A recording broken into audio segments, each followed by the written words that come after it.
2006 University of Michigan Distinguished Alumni Award.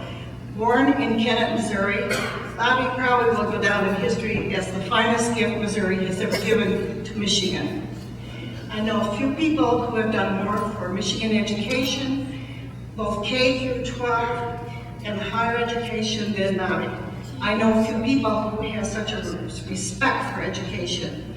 Pursuing his dream to teach, Bobby was one of the first students to attend the University of Michigan Flint to obtain his bachelor's degree, and one who proudly holds a master's degree from the University of Michigan, Ann Arbor. Few people have left such a lasting image on their community as Bobby has with the International Road Race, which we lovingly call the Crim. I applaud you on your selection. I met Bobby in 1963 when I applied for a part-time job at Christmas at Flint Post Office. Now, Bobby and I had a very, very awesome responsibility. We sat in a booth and we put letters in either the W, X, Y, or Z. This was our first clue as to how politicians are viewed by the Flint Post Office. Bobby, a full-time civics and government teacher in a Flint public school, was already working weekends as a bartender and adding this midnight to 6 a.m. job to earn extra money for Christmas to buy presents for his kids. It quickly became evident to me that Bobby was a natural born leader. We talked all night long about world politics because we had to stay awake.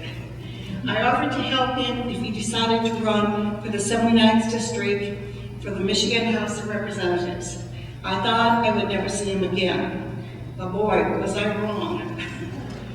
Bobby ran and he won, serving 4 terms in the Michigan House of Representatives. He was elected the majority floor leader in 1972 and elected the Speaker of the Michigan House of Representatives from 1973 through 1984 when he retired from public office. Michigan has never had a speaker with such stature, such leadership, such integrity, and the ability to solve major issues. He was a working speaker, and he brought a sense of balance and fairness to his office. I began working for Bobby on his staff in 1976. By 1977, Bobby had found his true love, Michigan Special Olympics.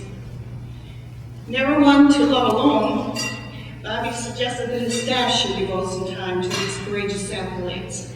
Thus, the Bobby Crim 10-mile road race for Michigan Special Olympics was born in Flint, Michigan 30 years ago. And that was the last free time I had for 17 years.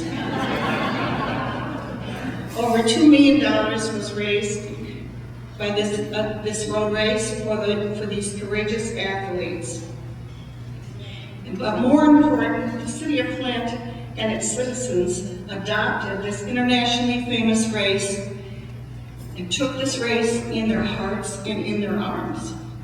Flint and the surrounding communities became a symbol of volunteerism, ingenuity, hospitality, and home to world-class athletes who came from all parts of the world globe. Running Times named Flint the City of Heroes, and the Crim ranked top among the international road races on the circuit. Only God knows how many local runners became healthier and more in tune with their lives because of this race. Crim is truly a symbol of the spirit of the people who live and work in Flint and Genesee County. Flint sparkles when the Crim Week begins, and that is because a true leader opened that door. That leader is Bobby D. Crim. So I'm proud to introduce you to my former boss, who still carries pink slips for me in his pocket, although I no longer work for him.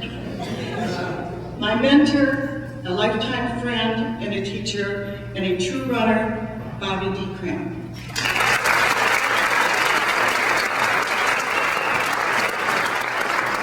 Thank you very much, Lois. Lois Craig is the real reason that the Crim road race has succeeded. That is a fact.